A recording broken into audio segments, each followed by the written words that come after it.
Hi everybody, this is Laura, City Scrapper. Thank you so much for joining me on my channel. Today I am taking part in a very special hop. Lara Moss, otherwise known as ScrappyKea, has reached 1,000 subscribers on her YouTube channel, and that is a cause for celebration. So a number of her scrappy friends are scrap lifting one of her beautiful layouts and creating a layout and a video for today. I've been following Lara on Instagram for quite a while, and she has so many beautiful layouts, and I finally chose the one that's in the upper right-hand corner of your screen. I just loved the composition, and I thought that I would try it out myself. I love the triangle in the upper right-hand corner of Lara's layout, so I decided to do the same thing. I used a piece of pink pattern paper, of green pattern paper that I punched using a Dress My Craft border punch. I also use a thin strip of blue, and then I used one of the fabric bows that I had to go along with that collection. I layered all those elements together, and then for the opposite corner, I'm creating a larger triangle, again, just like Lara has in her layout, and I'm creating just a larger version of it. I use the same pink pattern paper, the same punch, and then the same strip of blue paper, and I layer all of those together. I'm looking at some of the pattern papers and I'm trying to decide which elements I should use which pattern papers for. I decided to use the darker color blue for the circle that's on the layout, and so I use my tried and true Creative Memories circle cutters, and I cut out a medium-sized circle. And then I realized that I had a yellow piece of paper which goes along with Lara's layout almost exactly. In the end, you'll see that my layout looks rather different, but I started out with a whole lot of similarities, even down to the color choice. Now I'm cutting out a slightly larger green circle so that I could put that behind the blue circle and create a little border for it. On my layout, I'm using two smaller photos. They measure 3 inches by 4.5 inches, and I have already mounted them on some white cardstock. I am going to turn that white strip into a banner, again, just like Lara's. And then I used the corner of a piece of paper to cut out one end of the banner, and I decided that I liked the way that looked, and then I did the same thing to the other end of the banner. And then I just used my scissors to cut those triangles out of either end. And I have to apologize for my voice. I know it sounds a little scratchy. I was not feeling well recently. I feel just fine now, but my voice is still sounding a little funky, so sorry about that. On the other side of the yellow pattern paper, there was a really pretty floral, and I wasn't sure if I should use that instead of the yellow paper, but in the end I decided to go with the yellow because it looks like more of a solid, and I wasn't sure what else I was going to put on the layout, and I thought that it would be best to start with papers that looked a little bit more like solids. And I'm really glad that I did use the more of a solid side of the pattern paper, because I end up putting a lot of embellishments and that pattern paper might have looked a little bit too busy. I mounted the yellow banner on some white cardstock just to make sure that it will contrast with the other pattern papers that are around it. And now I'm attaching the photos down to both the circle and the banner strip. I'm not attaching these items down to the page because I'm going to do a little bit of mixed media on the background. So I have everything attached down just to that large pink triangle. And then I'll go back later once I'm done with the mixed media and attach everything down to the layout. I really like adding photo corners on my layouts, so I used my EK Success scalloped photo corner punch, and I punched out some photo corners from 4 different pattern papers, and I put a different color photo corner in each corner of both photos, and I'm using ATG adhesive to attach those down. I had some tags from the paper collection I was using, so I thought I would try to see how they looked on the layout, and I tucked them on top of the photos, and I thought that they looked kind of nice up there. So I attached down a pink one. I cut the bottom off of that one, and at the bottom was the sentiment that says, "This makes me happy." I'm going to use that as my title. I mounted on a piece of blue pattern paper, and I'm going to have it to the right of my photos. And once again, I'm only attaching it down to the cluster. I didn't attach it down to the background. I had fussy cut a number of these pretty flowers from one of the pattern papers. They were white, peach, and yellow, and there were even some little tiny blue flowers, and I thought these would look nice tucked in among the tags and under the title, and then also to the left of the photo, and that would give me 3 small clusters. Now I'm trying to figure out which flowers I want in which areas. I like to have a variety of sizes. There are slightly smaller flowers and slightly larger flowers, so I try to vary the colors and the sizes just to make the clusters a little bit more interesting.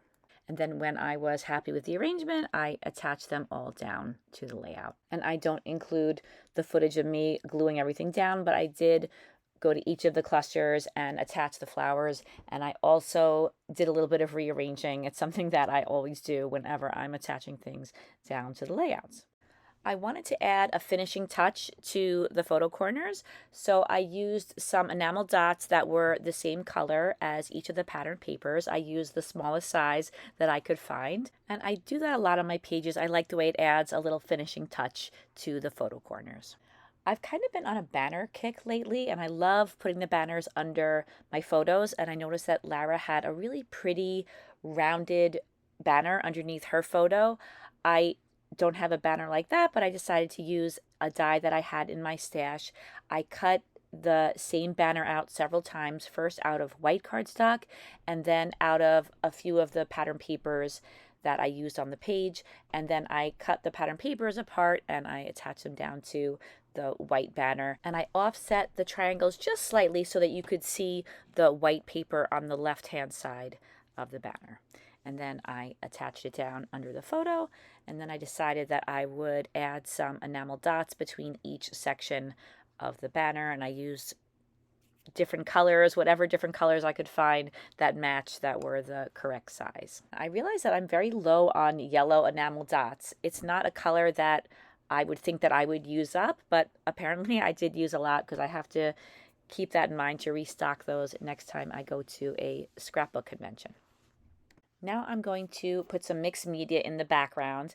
I have to say I had a little bit of trouble with the mixed media, and I wasn't sure if I should just use a white background, but I did stick with it and I did end up using the background. So I'm tracing around the 2 clusters, the large one on the bottom and then the small triangle on the upper right hand corner, so I know where to put the mixed media. Now I think my first problem was I didn't pick the right color to go along with the pattern paper. And I don't think you always have to pick the same colors that are in the pattern paper. Sometimes you can use colors that just kind of go along with the colors that you've used, even if they don't match exactly. But I think that this color was just a little bit too bright. It just didn't go with the rest of the colors. So I started using 2 different colors. I have some Tattered Angels Glimmer Mist in Sunlight and also the Prima Color Bloom 2 spray in Spring Dandelion. Both beautiful colors, but not quite right for this layout. So I tried to dull down the color a little bit. First, I sprinkled some water over the top. That lifts up some of the color when you roll the paper towel over the top. Then I thought maybe if I put some stenciling over the top, it would also help to dull down the color a little bit.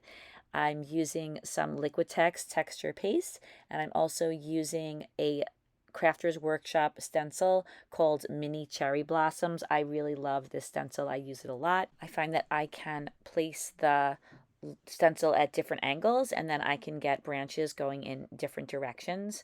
So I was very careful not to smear any of the modeling paste I had already put down with putting more modeling paste down. Sometimes I do that when I'm adding a second round of modeling paste. And I was trying to not just cover the yellow area, but extend it past the area of color a little bit as well. So I continued adding modeling paste till I had it covering those 2 areas of yellow sprays. And then I went back again and I added a few splatters. I always like to have some splatters. I just like the way that it looks on a mixed media layout. So I added a couple of yellow splatters, and then I went back in with some watered down white acrylic paint and I added lots of splatters of white paint. I allowed the layout to dry completely, and then I asked my scrapbooking consultant, my daughter Danielle. She would be an amazing scrapbooker, but she has such a good eye for layouts and for color. And she was saying that the color was different, but she was suggesting that I bring some of that color yellow into the layout or change the color depending on what I wanted to do. And I decided to go back in with some gelatos and add some of the yellow that's in the layout to the background. So I'm using two different gelatos. One is called banana and one is called mango. And I could tell right away when I put those colors on there that those were the colors that matched. I was going for too much like a light yellow, and it was a little bit of a more like cadmium yellow color. If you're not familiar with gelatos, they're almost like a pastel, and you can add water to them and they behave almost like a watercolor. But something that I like about them is that they have very deep, rich color, and I'll often pull them out when some other medium that I'm using doesn't quite work. It's not quite bright enough, because I find that I can get these to be fairly bright. I continued adding the color in just a couple of places and then using my watercolor brush and spreading it around a little bit. But I kept some of the spots a little bit darker just so that there would be some variation in color and the background would look a little more interesting. Now I had the right color, but the color was just a little bit too bright. I didn't want the background to be the only thing that you saw when you looked at the layout. So I used some regular white Liquitex gesso and I dabbed it onto the background using a cosmetic sponge, and I think that did the trick. I'm putting some adhesive on the back of that big cluster that I created earlier, and now I'm attaching it down to the page. And I'll do the same thing with that small triangle. After I was all done with this whole process, I was thinking I could have just put some white texture paste in the background and not used any sprays, and I think that might have been a nice look as well. Maybe I'll try that on the next layout. I wanted to add some bows to my tags, so I found a bow that I got in Daiso and then another one that I got in the sewing section of a craft store, and I attached those down to the two bows. I found that I had these die cuts that I had cut out using a Pinkfresh Studio die that's called Curvy Foliage. I was going to use them for another layout and I didn't end up using them. And I'm really glad that I had these in with the collection, because I don't know that I would have thought to cut something like this out for this particular layout. At first, I wasn't sure if I wanted to use them, so I tried placing them with the clusters, and then I also have them near the title and near the tags, and I decided that they were a nice addition. Now I'm attaching them down to the page with some gel glue. After I had the branches in place, I was thinking I wanted to further embellish just a few areas. I put a pearl on the bow on the upper right hand corner, and then a pearl on either side of that yellow banner.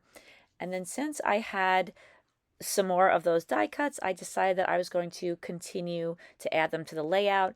This time I cut them in smaller pieces mainly. I wanted to make all of the areas where I had the leaves already a little bit fuller. And these branches came in so handy, and it was so nice that they were already die cut for me. These are photos of my younger daughter, Julia. Right now, I'm trying to concentrate on getting one of her older albums done. These pictures are from 2015. And I have been working on this for quite a while. I enjoy working with these older photos. It will be nice, though, to finish this album, and hopefully I will get it finished up soon. This layout is complete, and here are some close-ups. Thank you so much for watching this video, everybody. I really hope that you enjoyed it. Congratulations to ScrappyKea, Lara Moss, for reaching the 1,000 subscriber milestone. It's such a wonderful accomplishment. I hope that you'll check out her video and all of the videos of everyone who's joining along in this hop. The links to all the videos will be in the description box.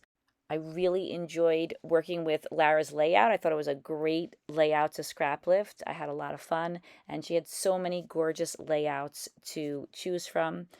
I hope that you enjoy all of the videos in this hop, and I hope to see you again soon. Take care, everybody. Bye-bye.